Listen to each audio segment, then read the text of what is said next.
What's going on, friends? It's Jonathan and welcome back to another JC production where I deliver your daily dose of hotness. And in this video, we're going to be taking a look at some three-legged hotness. We're going to be looking at what I feel is the ultimate travel tripod solution. So before you run out and you back the Peak Design travel tripod, I want you to entertain the idea of this guy.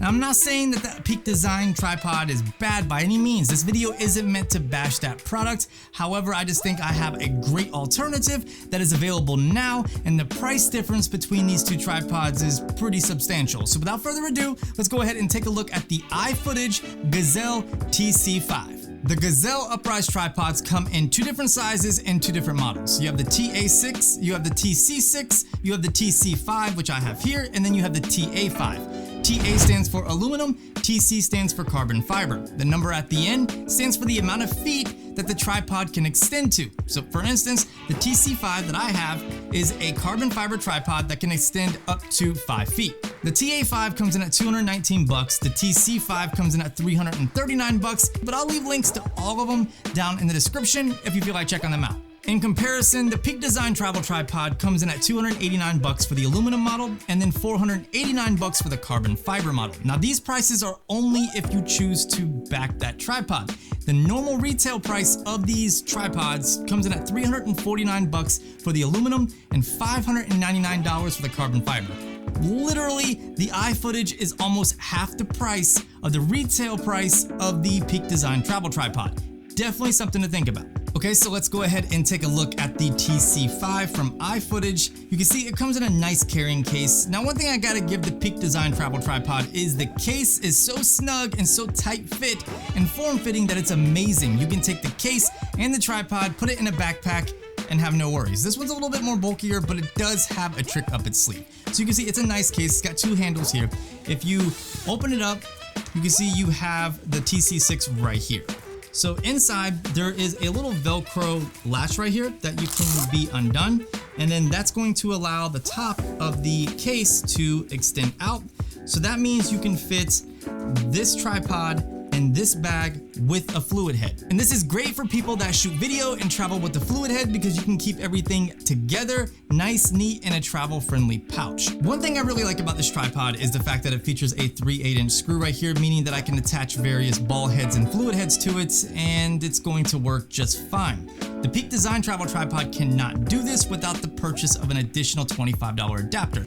Now for video shooters, this one's even better because if you unscrew this little area right here, this will give out and it's a 75mm ball head. So you can level out your shot, still have a fluid head, and yeah, just a great addition for video shooters.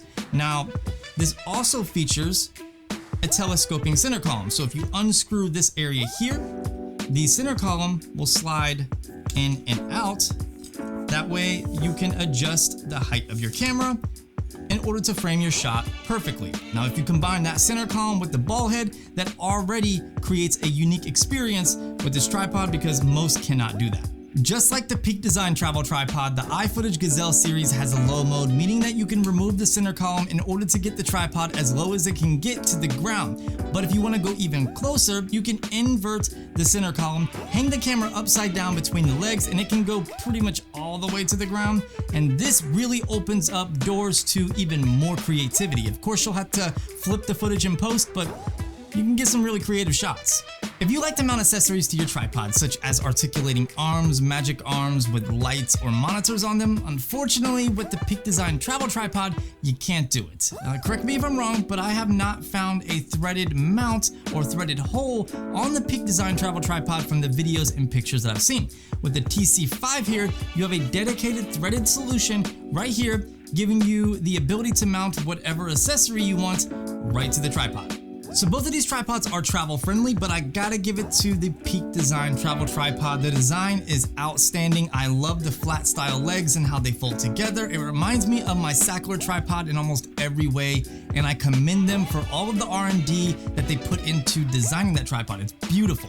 but this is no slouch either. So the folded length of the Peak Design travel tripod is 15.5 inches with a diameter of 3.1 inches. The TC5 here has a folded down length of 20.6 inches and a diameter of 3.4 inches. Very similar, but keep in mind this does not include a fluid head or ball head on either one of these tripods outside of the built-in ball head on the Peak Design. When it comes to leg locks, the Peak Design travel tripod is a 5-stage tripod with 4 separate leg locks. The leg locks are flush with the leg, making it super easy to slide in and out of a bag because there's nothing there for it to get snagged on. However, the TC5 here is a 4-stage tripod with 3 leg locks. The leg locks do stick out a little bit, making them very susceptible to getting caught on pieces of fabric from your bag or even articles of clothing. So just be careful if you're using this tripod or you pick one up.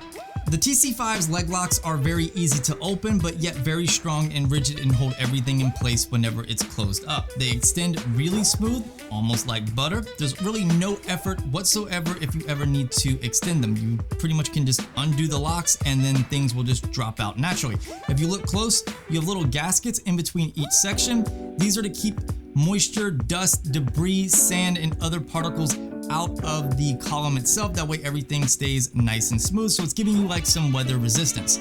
Everything slides back in super smooth and easy, and very easy to lock. If you ever find yourself in a position where you need to tighten up the leg locks or maybe even loosen them, they do include a tool right here attached to the leg. It just pops off and then you can loosen it or tighten it, whatever you may need to do. When fully extended, the TC5 can support 13 pounds versus the Peak Design travel tripod, which supports 20 pounds. Now, before you write this off because of the supported weight limit, let me just quickly tell you that 13 pounds of gear is a lot. Like, this is what 13 pounds of gear looks like. You can see if you're traveling light, you're probably not going to be bringing all this stuff anyways. Therefore, 13 pounds is more than sufficient. Now, I'm not trying to say having an increased weight limit is useless. I'm just saying that 13 pounds of weight is more than enough for most people looking for a super portable and travel solution. Speaking of weight, the TC5 here weighs approximately 4.2 pounds versus the Peak Design travel tripod's 2.8 pounds. So in terms of being a little bit more compact and light, the Peak Design definitely has this beat, but I don't know how much of a difference that would be in real world use. I'll have to get one in-house and do a proper comparison, but I really like the TC5 and I haven't encountered a problem yet when it comes to it not being portable or light enough. I've attached it to backpacks, I've carried it around for an entire day, and it was fine. It didn't break my back and my arm didn't feel like it was going to fall off. If you're big into nature photography, you're going to love this about the iFootage TC5 here. If you unscrew the rubber feet, they expose the spikes that are built into the tripod itself. Now, the Peak Design does offer spike feet, but they are attachments and you have to pay an additional $25. So when you factor in an additional $25 to be able to mount your own fluid head or ball head, plus an additional $25 for the spike feet, you're really climbing up there on what was already a very high price. So just letting you know. All in all, you're really not going to be disappointed with either one of these tripods, I'm sure. I mean, I do need to get the Peak Design tripod in-house to do some thorough testing and find out how it really stacks up against the TC5 here in a proper comparison. But just going by the articles that I read, pictures that I've seen, and videos that I've watched, I just don't see there being enough there to equate to a 50% price jump from the Gazelle TC5. This is everything I need in an ultra portable, compact travel tripod solution. I highly recommend it. Give it a go, see if it works for your lifestyle. Links to all this stuff can be found in the description. If you enjoyed this video, drop it a thumbs up. For more content just like this, click that subscribe button, then click the bell icon so you can be alerted when new hotness drops. Hit me up on social if you have any questions or leave them down below in the comment section, and I will talk to you three-legged mammal, animal, beastly humans in the next video. And yo, I wake up in the morning, steady yawning, I'm up. I wipe the cold about my eyes, I'm feeling tired. But hold up, I hit the studio last night, it was kinda late. And that was stupid of me, yes, cause now I'm running late. Tick tock, wristwatches past 9 and sip pop.